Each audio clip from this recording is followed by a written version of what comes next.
Since I'm feeling too lazy at the moment to actually draw something for this video, I figured that the next best thing would be for me to play my absolute favorite game of all time that is totally 100% related to today's topic.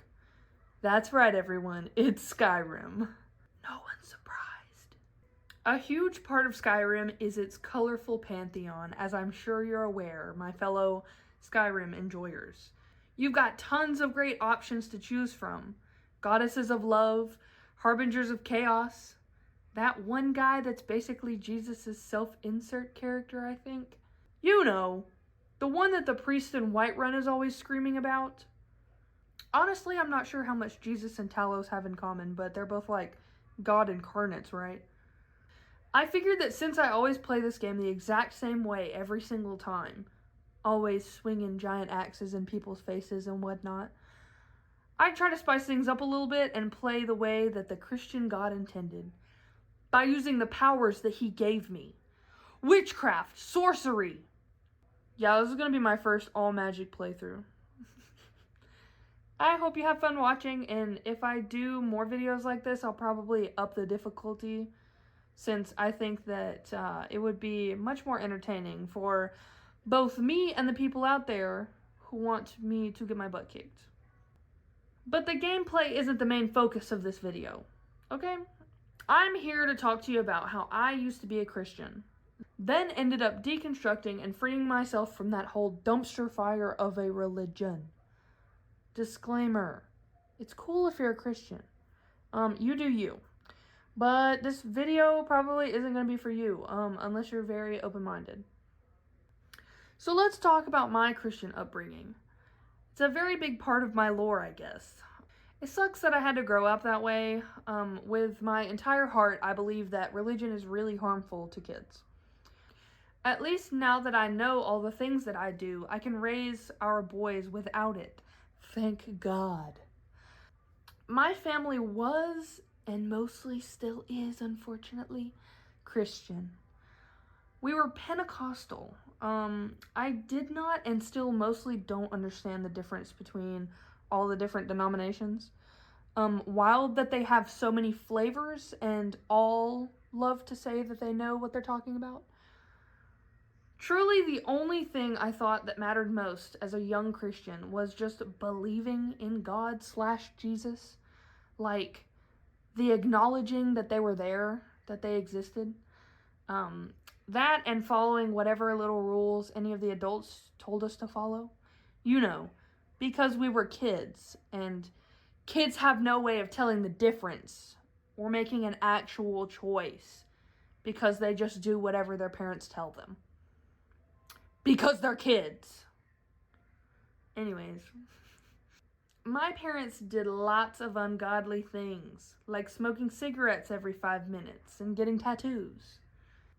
They weren't crazy strict, so I was one of the lucky ones that got to enjoy most shows and stuff like that. Stuff that most people would deem normal, but the crazier Christians might call demonic. Christians call this kind of behavior riding the fence. And if you stayed doing that, it meant you weren't going to heaven. But I guess my parents just didn't care.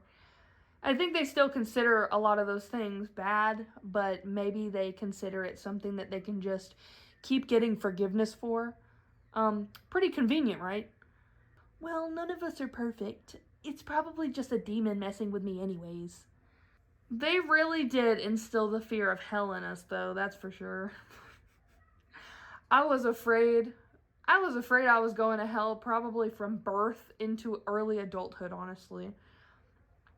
We weren't the kind of family that went to church every Sunday, but they made sure we talked about Jesus daily, whether that was thanking him for dinner or whenever my dad would stub his toe on something and then drop the F-bomb and God in the same sentence. That still counts, right? It's fine. It's fine. On the days that we did go to church, mostly in our early childhood, what I remember most was sitting in the pews eating dry cereal from a sandwich bag. That or drawing in my little notebook while our preacher jumped around and shouted a bunch of gibberish. Watching someone speak in tongues is both hilarious and frightening. This man's pits would always be drenched when church was over. I would always pray that no one wanted to shake my hand on our way out, but I guess God didn't approve of that one. They always caught me.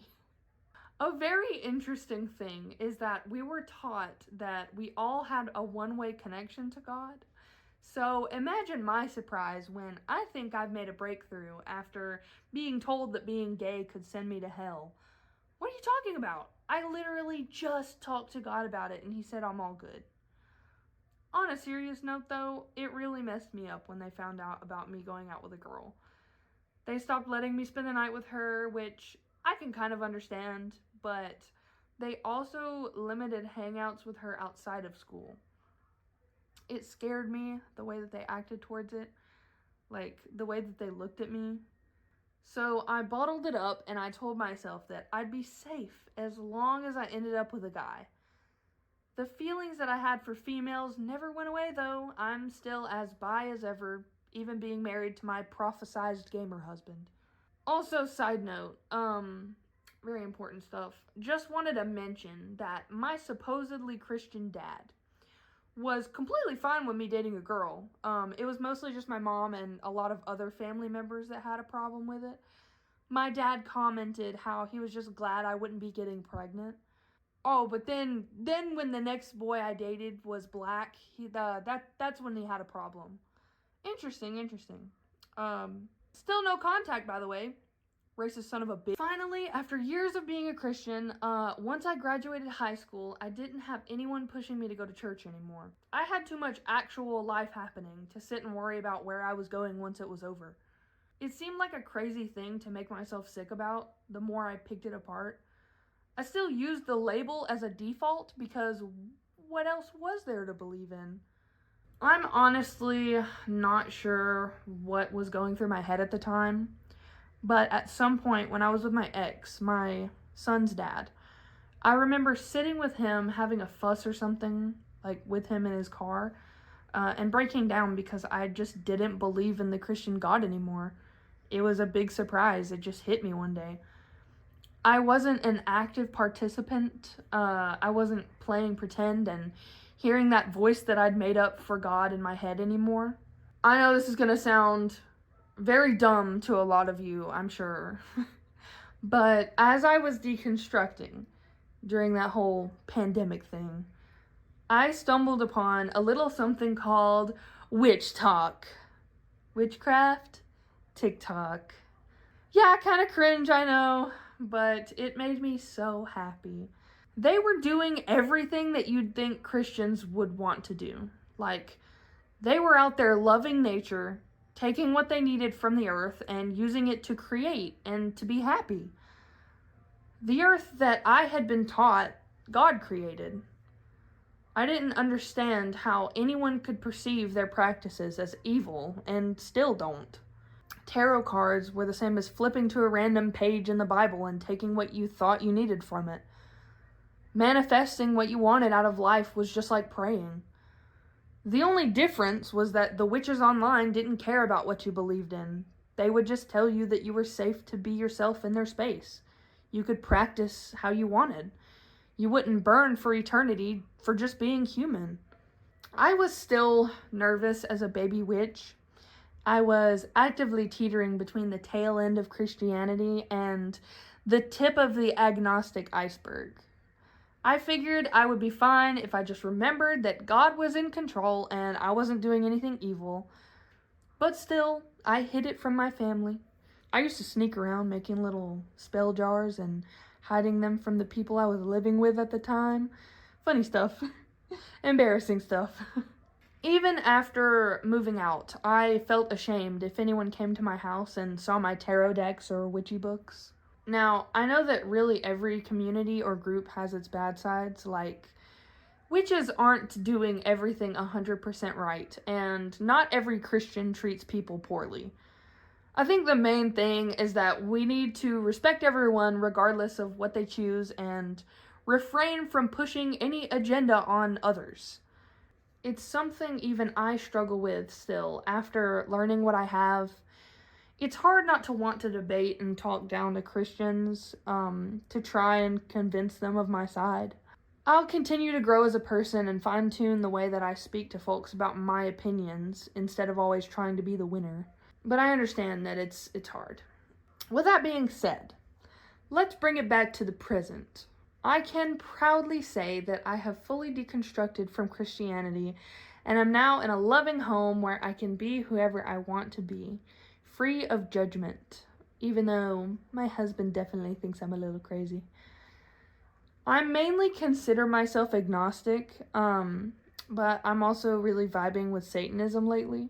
Atheistic Satanism, more specifically. I'm still into witchcraft and label myself a witch, but it's not really a piece of info that I feel I can share freely with the folks around me. This is the Bible Belt, after all.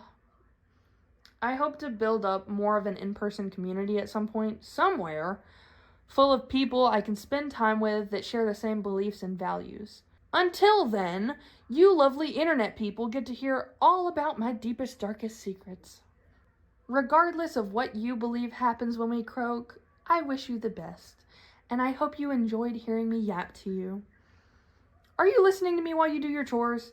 I love doing that with all the atheist YouTubers I'm following. They're so entertaining and cool. I have these little periods where I'm hyper fixated on this stuff. Imagining people using me for body doubling while they battle their dishes too makes me happy. Sorry that this wasn't really art focused, but I did make a little animation border thingy of my Sona. Did you see it? Did you like it? And if you weren't watching my Skyrim gameplay, it's okay. I forgive you.